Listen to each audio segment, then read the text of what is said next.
নমস্কার বন্ধুরা, আমি সুবল আর আপনারা দেখছেন এডুটেক সিজন। এখানে আমরা নিয়মিত কম্পিউটার কোর্সের উপরে ট্রেনিং দিয়ে থাকি এবং সেই রিলেটেড ভিডিও আপলোড করে থাকি। চলুন শুরু করা যাক আজকের টপিক।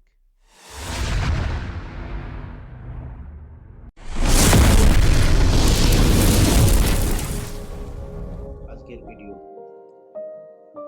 তো প্রথমে আমি এখানে উইন্ডোজ আর প্রেস করলাম, রানে এসে এখানে ফটোশপ টাইপ করব। ফটোশপ লিখে এন্টার। সঙ্গে সঙ্গে দেখুন আমার অ্যাডোব ফটোশপ 7.0 খুলে গেল।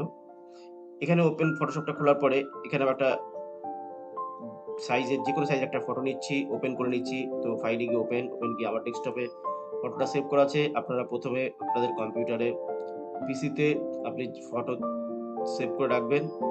তো আমি এখানে একটা ফটো নিচ্ছি, সিলেক্ট ওপেন করলাম। এখান থেকে যেটা আছে আমাদের সাইজটা এখানে ঠিক করতে হবে। অল্ট আই কিবোর্ড থেকে আপনি অল্ট প্লাস আই প্রেস করবেন, সঙ্গে সঙ্গে ইমেজ সাইজ চলে আসবে। ইমেজ সাইজটা এখানে সিলেক্ট করতে পারবেন। তো এই শর্টকাটটা আমি আরেকবার দেখাচ্ছি। অল্ট প্লাস আই করব, তারপরে আরেকবার আই প্রেস করব, সঙ্গে সঙ্গে ইমেজ সাইজের উইন্ডোটা এখানে চলে আসবে। এখানে আমরা সাইজটা মেনটেন করব ইঞ্চিতে। তো এখানে ইঞ্চি সাইজটা নিয়ে নিচ্ছি, আর এখানে আপনার রেজুলেশন 300 করব। আমি আরেকবার বলে দিচ্ছি, ইঞ্চিতে করব। আর পাসপোর্ট সাইজের সাইজটা সবসময় 1.20 ওয়াইড হবে, আর হাইটটা হচ্ছে আপনার 1.50। দেখুন এখানে ওয়াইড আর হাইটে একটুখানি প্রবলেম হচ্ছে। তো সেক্ষেত্রে আপনি কি করব, হাইটটা এখানে ওয়াইডটা আমি যখন 1.2 করছি তখন হাইটটা বেড়ে যাচ্ছে। তো তার জন্য কি করব, যে হাইটটা এখান থেকে হাইটটা আছে, হাইটটাকে আমি ফটোর হাইটটা কমিয়ে দেবো। তো এরকম অ্যাডজাস্ট করে আপনি নিতে পারেন। এই ফটোর হাইটটা জাস্ট আমি একটুখানি কমিয়ে দিলাম, এন্টার দেবো। দেওয়ার পরে আবার শর্টকাট কি প্রেস করছি, অল্ট আই আর একবার আই প্রেস করার পরে এখানে আমি ইঞ্চি চলে এলাম। এখান থেকে আমি ইঞ্চি চলে এলাম। এখানে রেজুলেশনকে 300 করবো সবসময়, আর এখানে আপনি করবেন পিক্সেল ইঞ্চি, আর এই দুটো চেক বক্স ক্লিক করে রাখবেন। তো চলে আসছি ওয়াইডে। আমি যা বলছিলাম যে পাসপোর্ট ফটোর সাইজ হয় ওয়াইডটা 1.20 আর হাইটটা 1.5, মানে কাছাকাছি হলেও হবে। তো আর এখানে ইঞ্চি করবো, আর এখানে রেজুলেশনকে 300 করবো, করে জাস্ট আমি ওকে করে দেবো।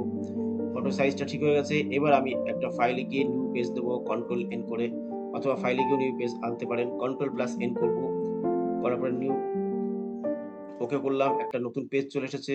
এই পেজটাতে এবার আমি ফটোর উপরে মুভ টুলে ক্লিক করার পরে মুভ টুল থেকে এখানে ফটোর উপরে ক্লিক করবো, একটা লেফট ক্লিক করে ফটোটাকে আমি মুভ করে টানবো নিউ পেজে। এবার ফটোটাকে আমি সাইজ মতো সেট করে কর্নারে বসিয়ে অল্ট প্রেস করবো, কিবোর্ড থেকে অল্ট প্রেস করে মাউসের লেফট সাইড চেপে ধরে জাস্ট টানবো। টেনে এবার যতগুলো আপনার প্রয়োজন টেনে এইভাবে সেট করে দেবেন পাশাপাশি পরপর। দেখুন আপনার ফটো কিন্তু রেডি। ফটো রেডি হয়ে গেছে। এটা আপনি এবার প্রিন্ট করে নিতে পারেন, প্রিন্ট করলেই হয়ে যাবে। প্রিন্ট কন্ট্রোল পি করবে, প্রিন্ট করবেন, প্রিন্টার থেকে প্রিন্ট হবে। কন্ট্রোল পি করার পরে আমি এখানে কন্ট্রোল পি করছি, করার পরে এখানে সেন্টার থেকে তুলে দিলাম ফটোটাকে, আমি একদম মিডিল পজিশন নিয়ে এলাম। আর এখান থেকে প্রিন্ট অপশনে যখন আমি ক্লিক করব, প্রিন্ট প্রসেস করব, তখন আমি এখানে প্রিন্টার সিলেক্ট করব। আমার এখানে ইপসন প্রিন্টার আছে, প্রপার্টিতে যাব।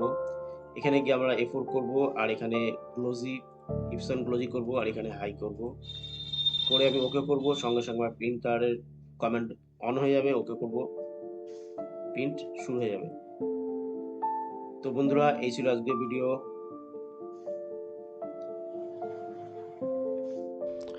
তো বন্ধুরা, এই ছিল আজকের টপিক। যদি ভিডিওটি ভালো লাগে তাহলে অবশ্যই ভিডিওটিতে একটি লাইক, কমেন্ট, শেয়ার করবেন। আর এই রকম ভিডিও সবার আগে পেতে চ্যানেলটিকে সাবস্ক্রাইব করে যাবেন।